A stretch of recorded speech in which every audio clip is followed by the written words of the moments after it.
Allez, c'est parti, ma Soso. Je vais te poser des questions Ouais. sur le CRFPA Ok. et ta préparation. Ok. Normalement, tu dois t'en souvenir. Je m'en souviens un peu, ouais. Parce que comme c'est douloureux, et ben on s'en rappelle. J'en ai eu 2, moi, des préparations. En plus, quand tu as commencé à préparer le CRFPA, est-ce que tu avais un plan de révision clair ou est-ce que tu as avancé au feeling? Bah alors moi, j'ai toujours un plan de révision clair que je ne tiens jamais. C'est bien. Et où je finis par avancer au feeling, au stress et au gré de la S dans laquelle je me suis mise. Pourquoi tu ne tiens jamais? Tu arrives à savoir ça? Je pense que j'estime mal les durées que me prennent un exercice. Donc, tu estimes mal les durées et aussi, je pense, dis-moi si je me trompe, tu dois te prévoir trop de choses. Bah aussi, moi, je faisais des fiches de révision. Et ça prend un temps monstre. À refaire, tu referais? Oui. J'ai toujours travaillé comme ça me prend un temps monstre. Mais après, quand tu peux lire tout le programme la veille et avoir vraiment les choses fraîches dans la tête, moi, c'est un truc que ouais, je refais. Mais ça me met dans le jus. Donc, et dans le tu stress. t'étais fait un plan de révision que tu n'avais pas réussi à respecter parce que tu estimais mal le temps dont tu avais besoin pour réaliser les tâches qui t'incombaient. En revanche, tu ne t'es pas surchargée pour autant. Est-ce que je me suis surchargée? Moi, je pense que j'ai beaucoup travaillé. Mais est-ce que j'étais surchargée? Après, le programme, il est immense. Hein, donc, oui. Et il y a ce petit côté où tu commences à réviser des choses. Ça, tu te dis, c'est bon, je maîtrise. Puis après, tu passes à autre chose. Puis en fait, t'oublies. Donc tu te dis, je suis plus assez opérationnelle sur une autre matière. Enfin, tu vois, moi, par exemple, droit des obligations, ça a été le premier truc que j'ai révisé. Parce que ça savais... allait être ma prochaine question. Sur quoi tu as commencé à bosser et pourquoi? En fait, moi, droit des obligations, moi, je suis publiciste. Oui. Donc, droit des obligations, c'était potentiellement la matière que j'avais vue le plus anciennement. Oui. Et c'était potentiellement celle que je maîtrisais moins. Oui. Donc, je me suis dit, il faut vraiment... tu aimes le moins aussi en tant que publiciste, un peu. Que je pensais aimer le moins, mais tu vois, c'est celle que j'ai préférée. Je comprends. Presque. Parce que je me suis dit, si on bosse bien le droit des obligations, ça fait un peu peur, mais si on le bosse bien, il n'y a pas de raison qu'on ne réussisse pas le droit des obligations. Ouais. Et moi, à chaque fois, c'est pas la matière qui m'a sauvée, mais c'est une matière où j'ai eu des bonnes notes parce que j'étais bien préparée et que j'avais pas de surprise sur la question. Pourquoi tu dis à chaque fois? Parce que tu l'as passé 2 fois? Je l'ai passé 2 fois. Ouais, d'accord. Ok. Donc, la matière que tu as commencé à réviser en priorité, c'était le droit des obligues. Je suis assez d'accord avec toi. Pour moi, la priorité, c'est le droit des obligues, que tu sois publiciste ou pas. Mais quand tu es publiciste, c'est encore plus une priorité que les autres, étant donné que tu n'en as pas fait depuis longtemps. Et puis, vous avez une formation qui est totalement à l'inverse du droit des obligues. Ça fait longtemps que vous n'en avez pas fait. Mais quand bien même si c'est pas parce que tu n'es pas publiciste qu'il ne faut pas commencer par le droit des obligues. Moi, je pense qu'il faut vraiment commencer par ça. Et après, quoi d'autre en ordre de priorité? Alors, j'avais commencé, du coup, je faisais aussi un peu en parallèle le droit de mine, parce que c'est des choses que j'aime bien. Oui. Et, mais ça, c'était une mauvaise stratégie, tu vois. Oui. Parce qu'en fait, arrivé en août, je me suis rendu compte que j'avais pas du tout touché les procédures administratives. Oui. Je n'avais pas fait de procédure administrative parce que pour mon M1, j'étais en Belgique. Oui. Et donc là, je me suis dit, mais c'est n'importe quoi, parce qu'il y a une matière que tu n'as jamais vue, que tu n'as pas commencé à réviser, et on est en août. Et là, j'ai fait 3 semaines de full procédure admin. Alors, t'as commis 2 erreurs et t'es tombée dans un piège. Le piège dans lequel tu es tombée, c'est j'aime bien le droit admin, donc je révise le droit admin. Du coup, non, faut faire même si ça a fonctionné. En fait, je faisais obligue, mais je faisais des petites pauses un peu droit admin. Oui, tu vois, genre le service public, machin, la police administrative. Sauf qu'on a beaucoup plus de facilité à réviser ce qu'on aime. Et à l'inverse, on met beaucoup plus de temps à réviser ce qu'on n'aime pas, donc on va mettre beaucoup plus de temps à l'assimiler. Donc dans l'ordre, ce serait d'abord droit des obligues et ensuite, entre la procédure et l'aspect, malheureusement c'est cruel, tu dois commencer par réviser ce que tu aimes le moins. Et du coup, toi, c'était l'aspect, c'était la procédure que tu aimais le moins. C'est même pas que j'aimais le moins, c'est que je ne connaissais pas. Et en fait, je n'avais même aucune idée du temps que ça allait me prendre. Ouais, donc procrastination maximale parce que c'était ok, je vois le genre. Et l'autre erreur que tu as commise, c'est que tu as passé 1 mois sans réviser une matière. Si tu me dis que tu as commencé à réviser la procédure au mois d'août, ça veut dire que tu n'y as pas touché et que tu as passé des mois sans y toucher. Et ça, c'est interdit parce que c'est exactement ce que tu dis. La préparation, elle est tellement longue que je commence à voir un truc, je sais pas, en février, en mars. En juillet, il faut s'en rappeler. Et pour pouvoir s'en rappeler, il faut faire des petites piqûres de rappel tous les mois. Donc, ne jamais délaisser une matière pendant 1 mois. Bon, de toute façon... Je m'en suis rappelée après. Pour la deuxième préparation, du coup. Ah, t'as pas refait de cette manière? Non, j'ai pas refait de cette manière. Ouais. Déjà, j'avais mes fiches, puis vraiment là, j'alternais beaucoup plus. C'est bien, ok, bien, c'est ce qu'il fallait faire. Est-ce que tu avais une vraie stratégie pour répartir ton temps entre les matières ou est-ce que tu faisais au fur et à mesure? La deuxième année, la deuxième préparation, là par contre j'ai eu un peu plus de stratégie parce que j'avais une prépa qui, tu sais, il fallait rendre des devoirs en fonction des semaines, donc en fait j'essayais de suivre à peu près le timing du programme. Oui. Voilà, donc comme c'était les 3 matières qui tournaient chaque semaine, voilà, ça a été un peu ma manière de m'organiser pour la deuxième année. Ok, mais avant sinon La première année, non, ça a été comme j'ai pu. Mais t'avais une prépa J'avais une prépa, mais je suivais pas le rythme. Ok, t'as pas réussi à tenir le rythme? En fait, j'avais pris une annuelle, sauf que j'avais pas pu commencer à m'y mettre au début. Oui, donc t'étais en retard. Et puis en fait, ça me correspondait pas dans le sens où il fallait rendre tous les devoirs avant le 8 juin. Oui. Sauf qu'en fait, moi, c'est un peu à ce moment-là que je m'y mettais. Donc j'ai voulu rendre un max de devoirs, mais du coup, j'en ai rendu quasiment aucun en procédure, vu que je n'avais pas commencé la procédure. Je sais pas si tu vois. Donc en fait, oui, je vois bien. Okay. Ça correspondait pas en fait, cette prépa correspondait pas à la manière dont je pouvais m'organiser cette année-là. Qu'est-ce qui t'a mis en retard? Pour la première année? Oui. Parce que justement j'avais voulu commencer à fond l'oblig et donc du coup ça me mettait en retard sur les autres matières parce que j'avais voulu me concentrer vraiment sur droit des obligues. Et aussi parce que le 8 juin il fallait avoir tout terminé. Les devoirs que je rendais et qu'en fait moi c'était pas possible parce que ça correspondait pas parce que moi je comptais vraiment charbonner juillet août aussi oui effectivement mais ça tu le savais quand tu avais souscrit à cette prépa annuelle? Je le savais mais je m'étais dit c'est pas grave, je vais réussir avant le 8 juin à faire un max de sujets tout ça et en fait en commençant je me suis dit non je vais m'organiser différemment en fait c'était plus possible de modifier tu vois. C'est une organisation où au tout début, je me suis dit non, finalement, je vais pas m'organiser comme ça, mais voilà. En fait, ce que tu as fait, c'est très bien. Et si tu veux, il y a beaucoup d'étudiants qui se trompent entre la prépa annuelle et la prépa estivale, qui se trompent dans ce dont ils ont réellement besoin. Et souvent, tu as des étudiants aussi qui vont prendre l'annuel et l'estival. Alors que quand tu vas chez le même, si tu prends annuel et estival, ça fait doublon. C'est juste que l'estival, c'est ce que tu aurais dû faire pendant l'année, on le condense à un max sur 2 mois grosso modo. Et il y a beaucoup d'étudiants qui se disent, c'est exactement ce que tu as fait toi, mais sans prendre de prépa annuelle pour le coup, qui se disent, je suis en master, j'ai pas le temps là, pour le moment j'ai pas trop le temps, je termine vers mai. Du coup, je prends la prépa estivale. Ok, moi ça c'est quelque chose que j'entends. Voilà comment je vois les choses. Il faut savoir que quand tu prends une prépa estivale, tu n'en as pas fait toi d'estival?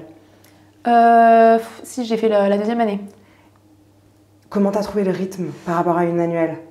En fait, moi, comme c'était une deuxième année, j'avais déjà des fiches, pour moi c'était des révisions. Exactement, tu étais prête. Et le fait de commencer de but en blanc comme ça avec une prépa estivale, tu peux te faire noyer sous le rythme parce que le but d'une prépa estivale est de toute façon de se préparer l'été. C'est exactement ce que tu as dit. L'été, tu es là pour t'entraîner un max, mais pour pouvoir t'entraîner un max, il faut que tu aies déjà les connaissances. Donc, si tu veux prendre une prépa estivale, moi, ce que je conseille maintenant aux étudiants, c'est de se préparer à la prépa estivale parce que la prépa estivale, il ne faut pas rêver, tu vas pas pouvoir apprendre autant et le but, c'est pas que tu apprennes, le but c'est que tu t'entraînes d'une prépa estivale, quelle qu'elle soit. Et donc avant de se lancer dans la prépa estivale, vous devez être prêt et en fait vous préparez, quitte à vous préparer vous, tout seul en amont. Et souvent, moi je suis d'avis de tout optimiser, je suis dure avec ça parce que, bref, j'abuse un peu, mais il y a des étudiants qui sont en Master 1 ou en M2 et je leur dis, t'as combien d'heures de cours par semaine? Ouais, ça va, j'en ai pas trop. Souvent, généralement, on en a moins qu'en licence. On en a moins de 20 je dis, mais tu fais quoi du coup le reste de ton temps? Je me repose. Rien. Je dis, mais comment? Rien. Si tu veux préparer CRFPA, c'est pas parce que tu prends la prépa estivale que tu dois rien faire jusqu'à cet été. Et en fait, ton temps là, c'est le moment d'optimiser et de te préparer justement pour l'été, que ce soit faire des fiches, réviser avec des fiches ou commencer avec certains entraînements. Voilà comment je vois les choses. Et puis après aussi, des étudiants qui sont en M1 ou en M2 et qui ont du temps, un peu, mais qui peuvent compléter leur semaine pour aller, pour moi, quand tu es en préparation du CRFPA, ta semaine, elle doit faire 40 heures. Après, il faut des vacances. Et ben là, ça peut être intéressant de prendre une annuelle parce qu'ils se disent, ben, je vais prendre une estivale dès lors que j'aurai fini mon stage ou rendu mon mémoire. Ouais, mais si t'as le temps, l'année, en fait, bah optimise, fais, quoi.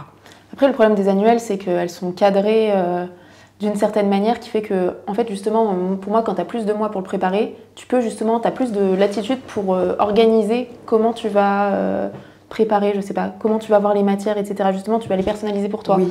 Et les prépas, enfin, c'est tout pareil, en fait, oui. le planning. Ça, je pense que ça m'a aussi un peu dérangée la première année parce que j'avais pris une annuelle, mais que ça correspondait pas dans ma manière dont j'aurais voulu le réviser, tu vois, non plus.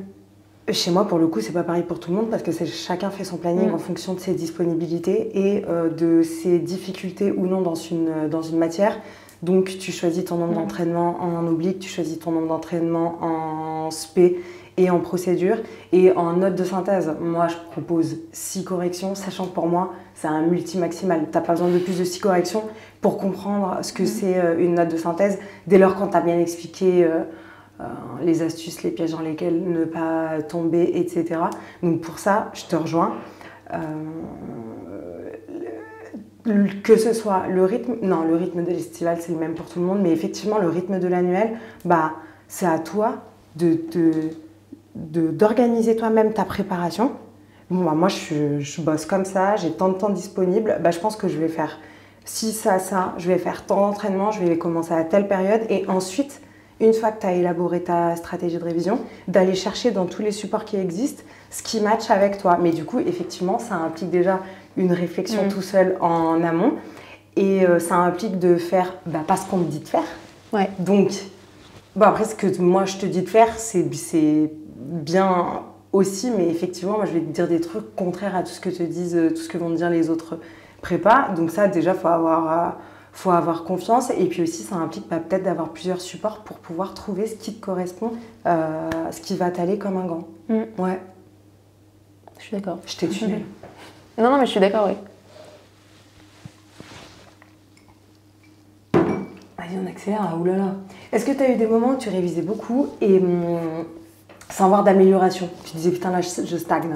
En fait, moi c'était plus que quand justement je voyais toute la charge qui me restait, enfin tout le travail qui me restait à fournir, surtout au mois d'août, j'arrivais pas à me concentrer parce que j'étais dans le stress de me dire punaise, il me reste tant de choses à faire, il me reste ça à faire, et du coup je n'arrivais plus à travailler, donc j'étais sur mon travail. Et dans ma tête, ça trottait cette angoisse de punaise, il me reste ça. Et du coup, des fois, même il y avait quelque chose dans ma tête, j'étais en mode, faut que je vérifie, est-ce que j'ai foutu des post-it sur machin et tout. T'étais multitâche et t'étais pas dans le moment J'arrivais pas à présent. Ouais, je comprends. Et ça m'angoissait, enfin voilà. Et après, oui, t'es dans un cercle vicieux. C'est ça qui fait que du coup, tu vois que t'as pas avancé, mais que du coup, en plus, la journée d'hier, il faut que tu te la rajoutes dans les prochains temps, en plus de tout ce qui t'a fait stresser, que tu n'as pas fait et qu'il faudra que tu fasses. Et qui t'a mis dans un mood d'hier qui t'a fait que t'as pas bossé ta journée d'hier. Je comprends totalement. Mais c'était horrible. Comment t'en es sortie? En fait, moi, je me rappelle très bien d'un moment comme ça que j'ai eu. Il était 17h, j'étais angoisse, panique, etc. Et là, plutôt que de continuer jusqu'à 21h de travailler dans ce stress-là, je me suis dit, ok, il faut que je sorte. Oui, c'est pas grave, c'est terminé aujourd'hui. Tu n'avances pas de toute façon. Voilà, c'est ça. Tu fais des trucs mais qui ne t'apportent rien. Ah non, tu pleures dessus, t'angoisses, t'as l'impression que c'est la fin de ta vie. Enfin, pas du tout en vrai. Non, pas du tout. Et donc non, là j'étais allée me promener. Bon, j'ai voulu faire une rando à partir de 17h et j'avais pas mangé depuis 2 jours parce que j'étais trop stressée. J'avais mes règles, donc j'étais dans un pas bon état. J'ai fait 2 malaises sur la montée, donc c'était pas forcément le mieux, mais voilà, je suis sortie, j'ai tenté de faire un truc.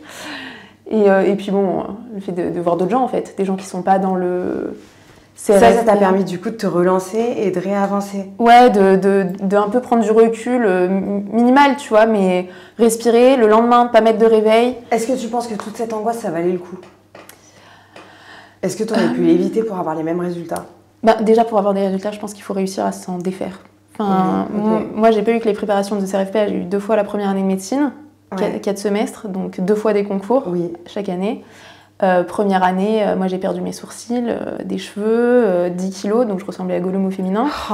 T'arrives à un concours dans cet état-là, tu n'es plus lucide sur la vie, sur les enjeux que ça représente. Alors médecine, c'était pour moi des plus gros enjeux encore que le CRFPA, mais c'est aussi que tu n'as même plus les capacités cognitives pour...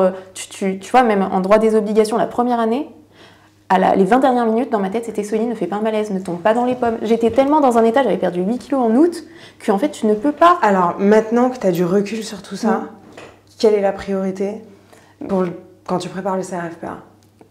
Ça tu le dis souvent, que le repos fait partie de la préparation et du travail.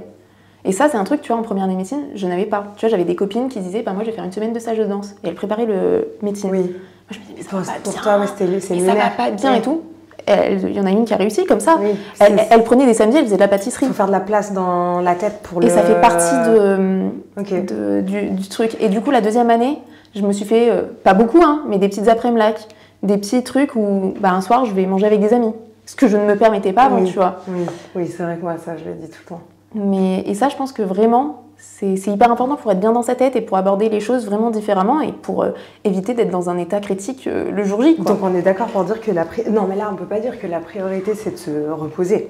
C'est pas la priorité, mais c'est important. Et c'est ça qui aussi m'a manqué.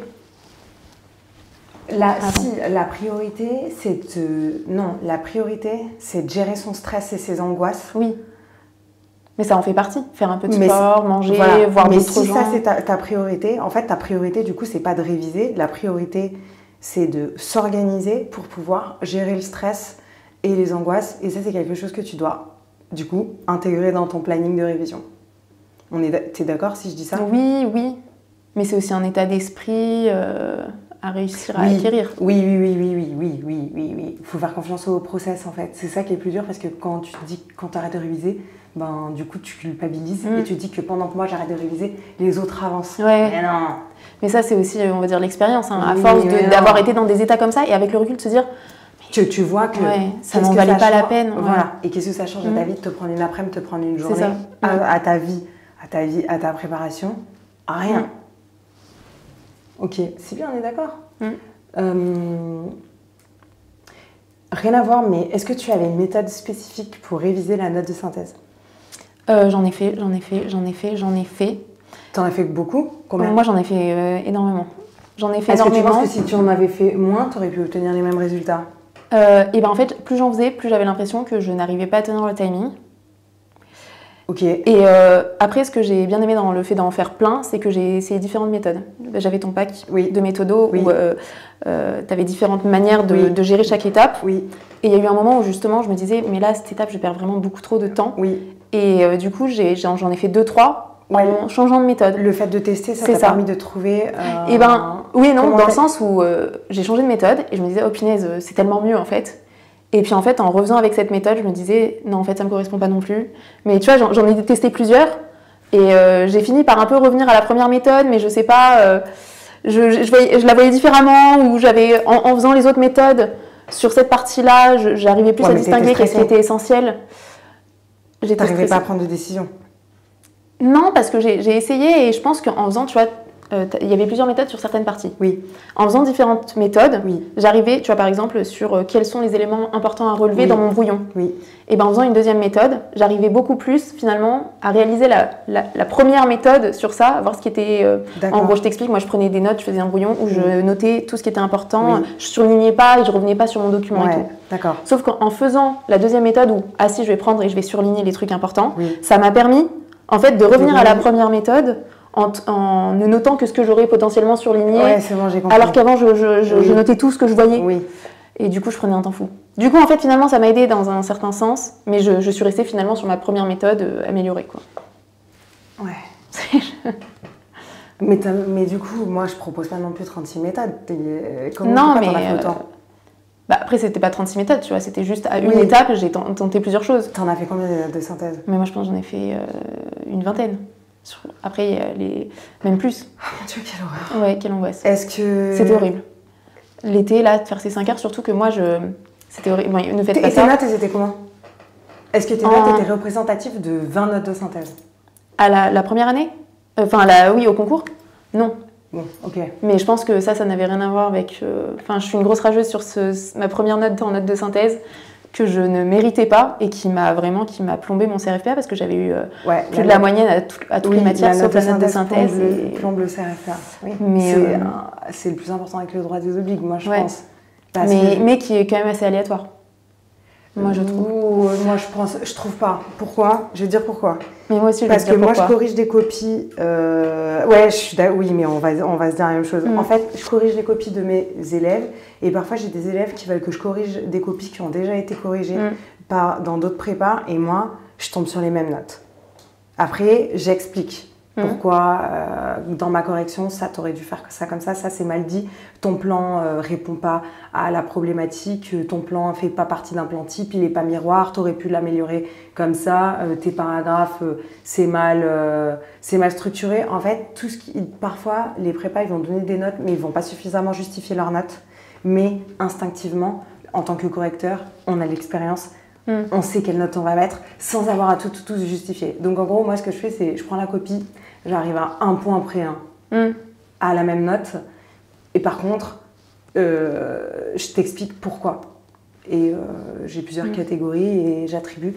Après, c'est mon barème à moi. Oui, il n'y a pas de barème. Mais après, tu vois, prépa et EJ, moi j'avais des très bonnes notes. Chaque fois, enfin, j'ai dû avoir une fois une note genre un 8. Là, au CRFPA le 1, j'ai eu 6,5.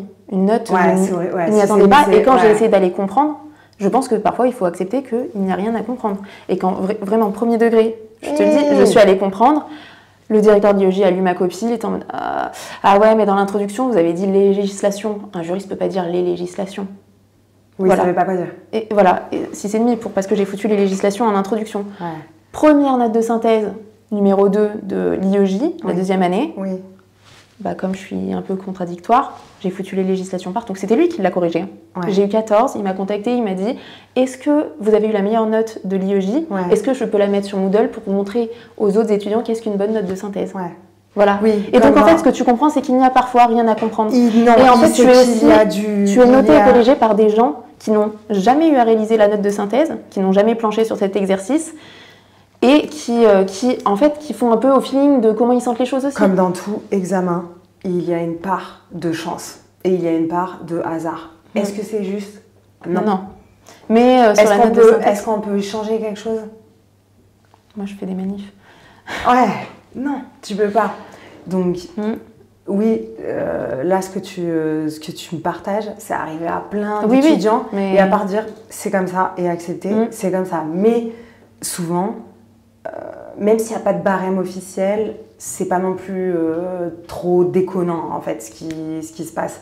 Mais je suis d'accord avec toi. Mais tu vois, la note de synthèse avait été corrigée, on avait eu une séance de correction de la note de synthèse par le directeur de l'IEJ, de la note de synthèse officielle qui avait été faite l'année d'avant. Ouais.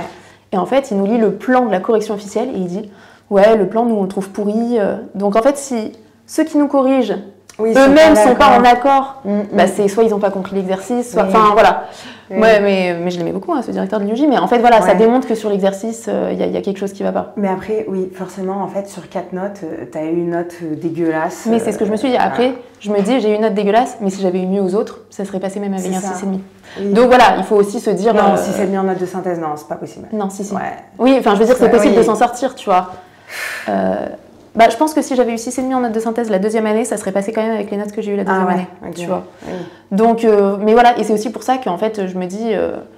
bon, bah du coup, on en revient que ça sert à rien de faire 20 notes de synthèse. Ouais. Parce que... non, ça sert à rien. Puis c'était horrible. Puis clair, et en fait, si tu veux, stratégiquement, tu passes un temps de dingue à faire quelque chose qui ne t'apprend rien, qui ne t'apporte rien. Enfin, la méthodologie, soit tu l'as pas. En plus, là, comme tu l'as dit, il n'y a pas de barème officiel, donc il y a un peu un facteur chance, parce que c'est pas comme en droit des obliques, procédure SP, machin, où on fait du droit, donc soit tu as à peu près la bonne réponse, soit tu as à peu près pas la bonne réponse. Ça, au moins, c'est clair. Sur la note de synthèse, c'est un petit peu plus aléatoire, donc à quoi bon aller en faire 20? Non. Moi, je pense entre 0 et 6. Entre 0 et 6, 6 notes de synthèse, en tout cas chez moi, avec moi, t'es bon en note de synthèse, point.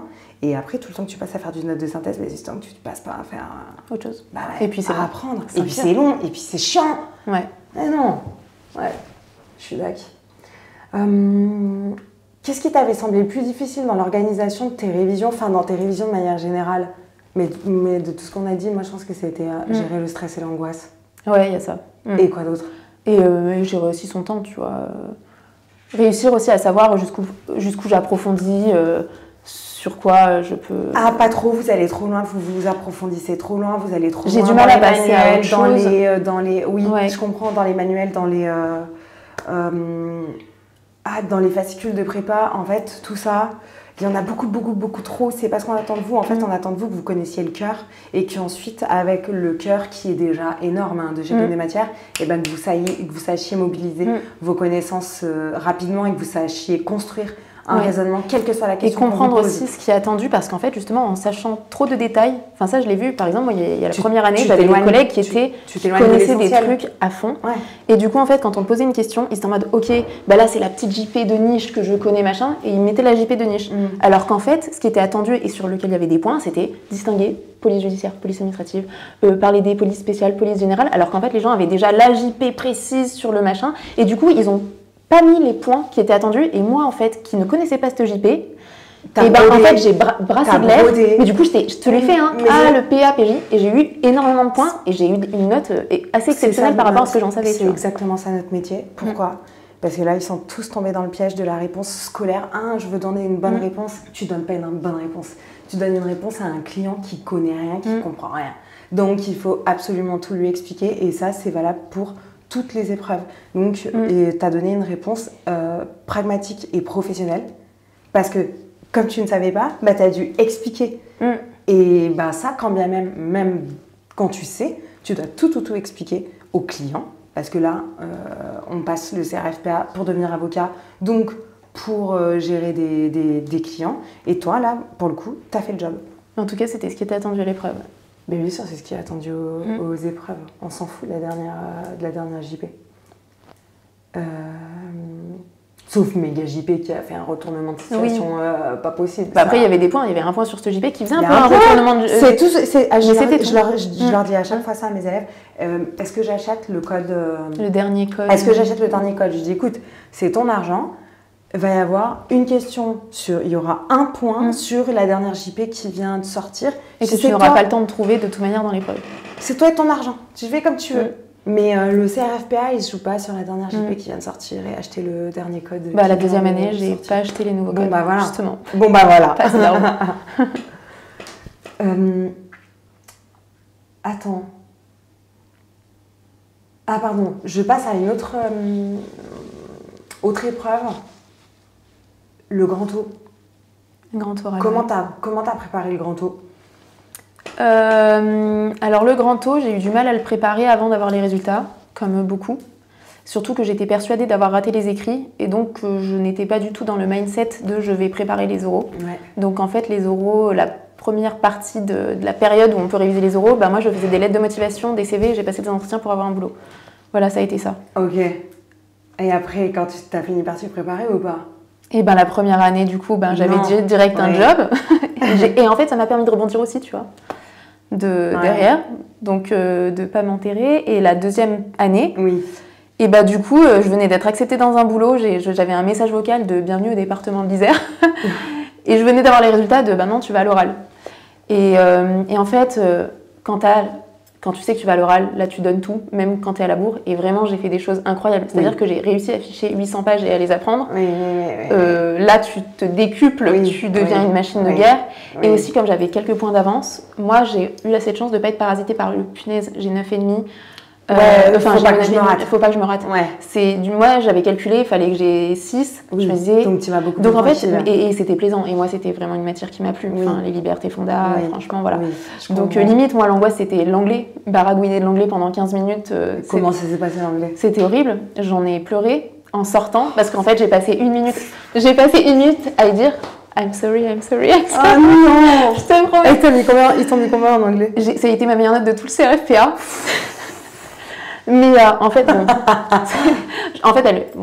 c'est la correctrice, je pense me connaissait parce que j'étais en cours. Donc, honnêtement, je pense que ça a aidé sur le fait qu'elle s'est dit punaise. Elle est en train de perdre ses moyens alors que je sais qu'elle est capable et qu'elle a travaillé. Ils vous connaissent, c'est quand même extraordinaire. En anglais, mais maintenant, ça a un peu changé parce que justement, c'était... Ah bah oui, ça sent intéressant qu'il y voilà. avait un petit conflit d'intérêt. Ok.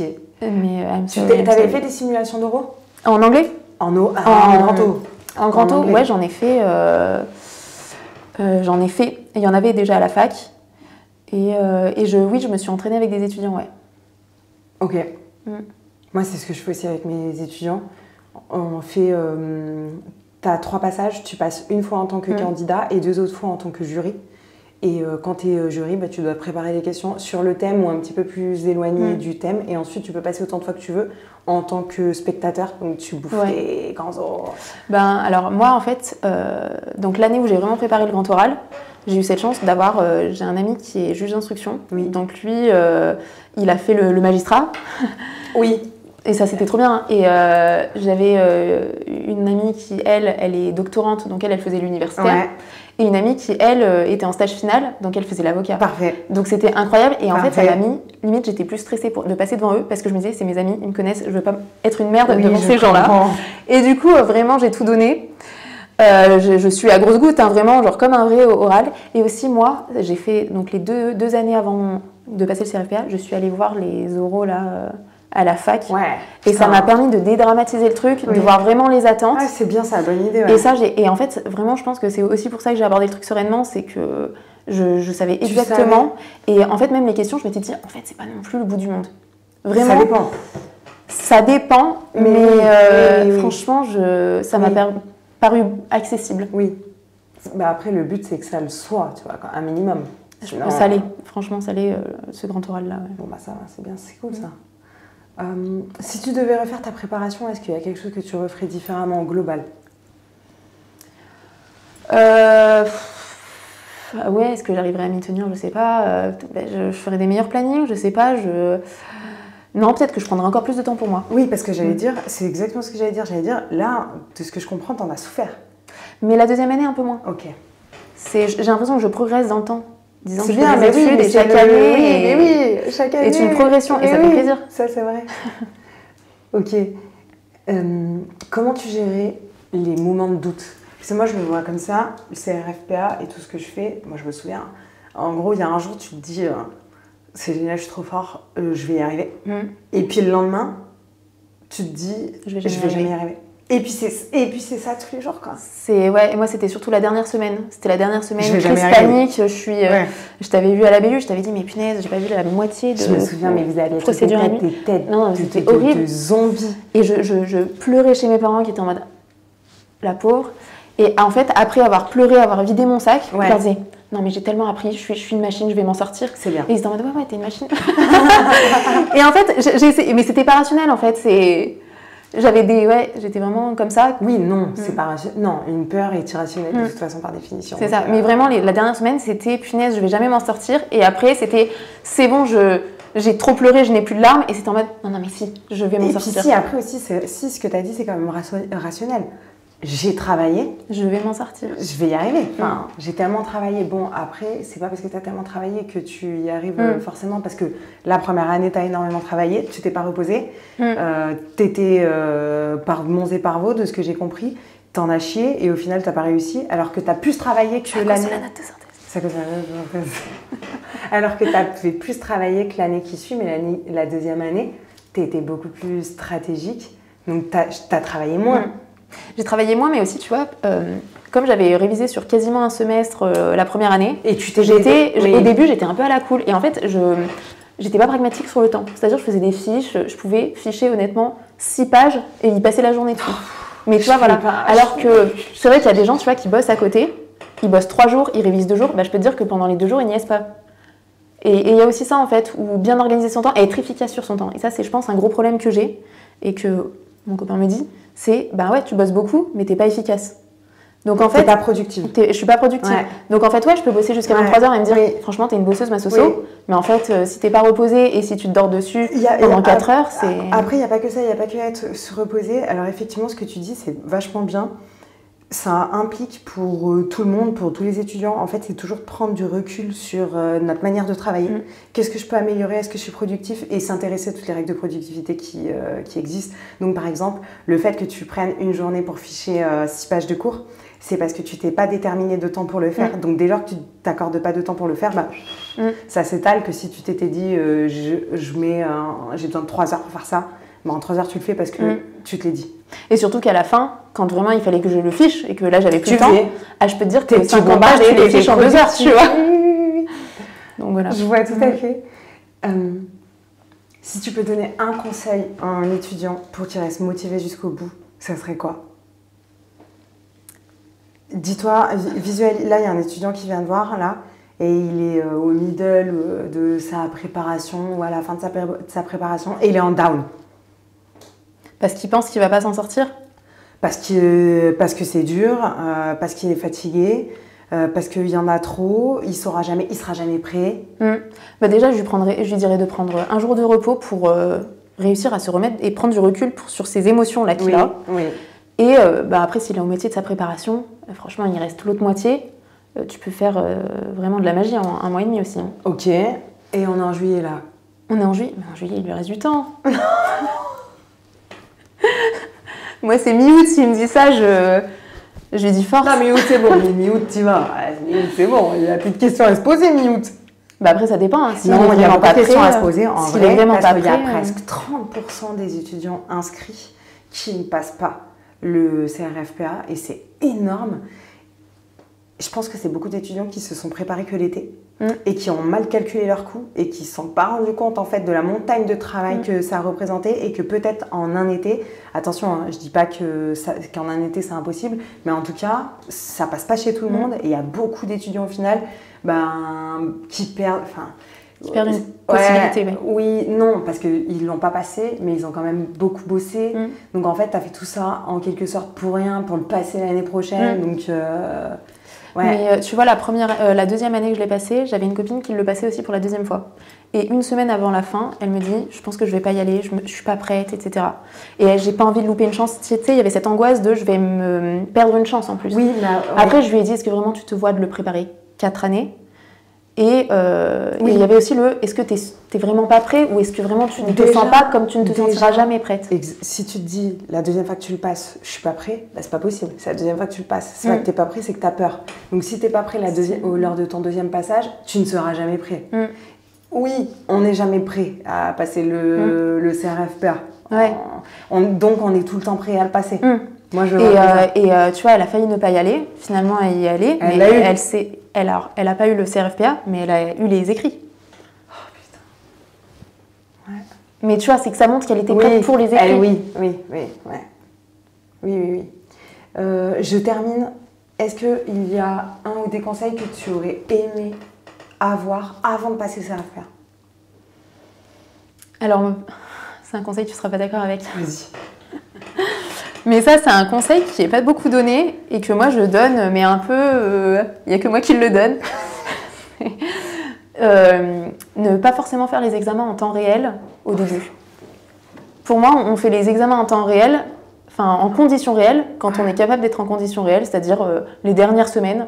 Je l'ai fait dans les 3 heures, je ne voyais pas l'intérêt de plancher sur des trucs que je ne connais pas, de ne pas approfondir. Forcément, je ne peux pas faire en 3 heures quelque chose où je ne suis pas opérationnelle dessus. Et tu vois ce que je veux dire? Par exemple, sur les sessions de Krios en RGO, des trucs comme ça. Moi, si le sujet, il me prend 5 heures, mais qu'à la fin, c'est bon, la session de créance, je la maîtrise, c'est beaucoup mieux que j'ai fait 3 heures, mais en fait, j'ai balancé des trucs qui n'ont aucun sens. Et après, c'est la correction qui va m'apprendre un truc où en fait, j'aurais beaucoup plus appris en planchant dessus et en galérant un peu dessus. Voilà. Je suis assez d'accord avec toi, mais d'un autre côté, faire ça trop longtemps, ça t'entraîne pas à réfléchir vite.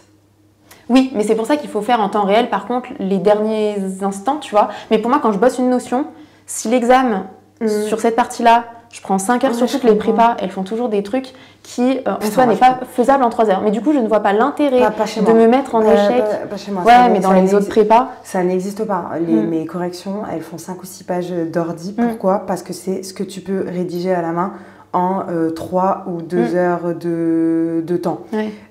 Mais quand la correction, elle te fait 12 pages en calibri 6... Ça sert à rien. Je suis d'accord avec toi. Non. Alors moi, pour le coup, mes entraînements de 3 heures, c'est des entraînements de 3 heures, il te faut 3 heures.